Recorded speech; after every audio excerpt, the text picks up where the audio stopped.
Olá, seja muito bem-vindo a mais um vídeo do meu canal Teologia em Pérolas. Primeiro porque você é uma pérola preciosa que o Senhor achou e investiu tudo o que podia e o que tinha para te salvar e para te dar vida eterna. E segundo, que a palavra de Deus é uma pérola do Senhor. E terceiro, porque é autoralidade feminina, né? Pérola, mulher, tem tudo a ver, né? Em nome do Senhor Jesus Cristo. E hoje nós vamos falar sobre um assunto que é pouco falado, que chama-se o pecado da omissão. Você já ouviu falar disso? Omitir, deixar de agir ou de manifestar-se, deixar de mencionar, de dizer e de escrever. O pecado da omissão é aquele pecado que você não faz. Você sabe que tem que fazer e não faz. Olha o versículo, Tiago capítulo 4, versículo 17. Aquele, pois, que sabe fazer o bem e não faz, comete pecado. Tiago capítulo 4, versículo 17.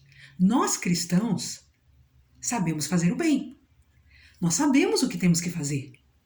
Pregar o evangelho, falar de Jesus, são três a missão da igreja. Primeiro, glorificar a Deus. Segundo, evangelizar os perdidos. E terceiro, edificar a igreja, edificar uns aos outros. Né?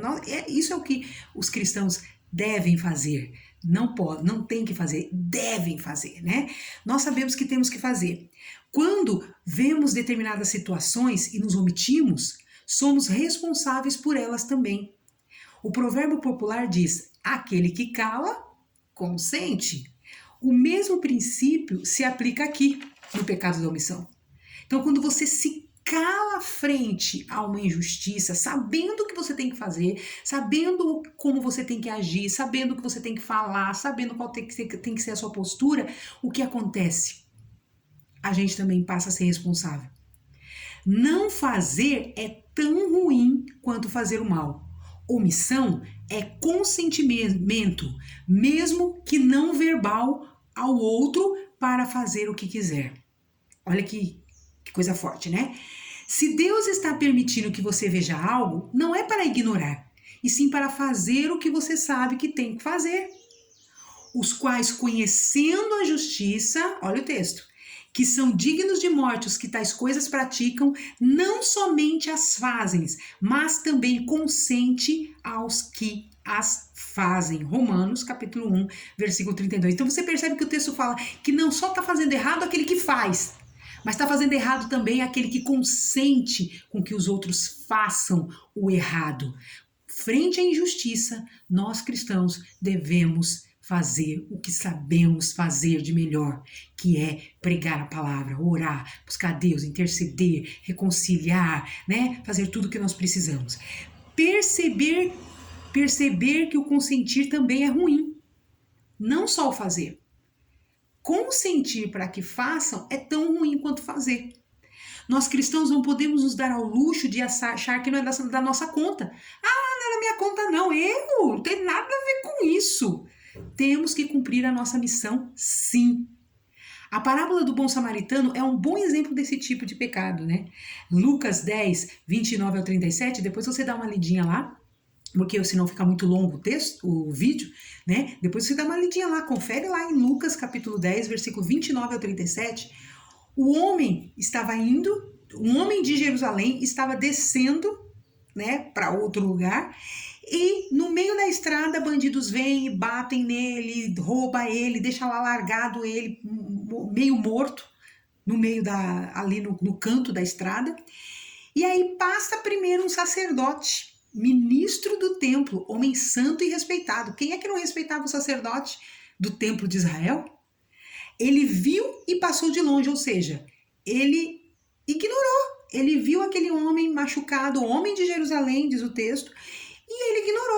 Não é da minha conta não, deixa eu ir embora que eu tenho mais o que fazer, pensou o sacerdote. Depois passou um levita. Levita também é funcionário do templo, também é um trabalhador do templo, é homem respeitado também. Os levitas são os responsáveis, não é só os que cantam não, meu irmão. Levita, ele faz muita coisa, ele trabalha com a segurança do templo, com a limpeza do templo, com música, com a parte de tesouraria, com tudo. o levita trabalha. O levita é o trabalhador do templo. Claro que cada levita tem a sua função, mas eles fazem tudo isso. Todo o funcionamento do templo era eles os responsáveis. E passa o levita e também passa de longe. Não é com ele. Inclusive, o texto usa as mesmas palavras. Ele passou de largo, ou seja, passou de longe. Esses homens, o levita e o sacerdote, são homens que deviam estar engajados no social, né, em cuidar do próximo, em ajudar o próximo. Mas, naquele momento, eu acho que eles estavam com muita pressa e não acharam que deviam parar.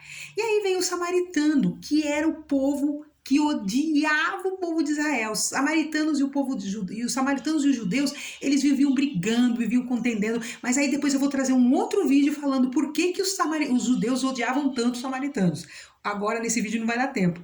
E aí o samaritano desce, vê aquele rapaz e aí ele toma a responsabilidade para si. Ele pega, ele limpa as feridas, ele cuida dele, leva numa estrebaria, lembra que naquela época não tinha hospital, leva numa estrebaria, deixa ele ali, ele paga ao dono da estrebaria para manter o rapaz lá e ele cuida do rapaz. Aí depois ele fala assim, quando eu voltar eu pago tudo mais que ele gastar.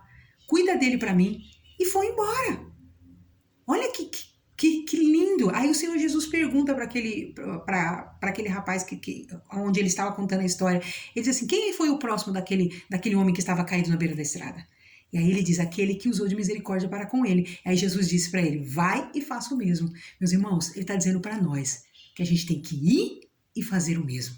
Então, que você não cometa o pecado de omissão. Fica de olho ao seu redor e cumpra o seu papel como cristã e como cidadã brasileira, em nome do Senhor Jesus Cristo.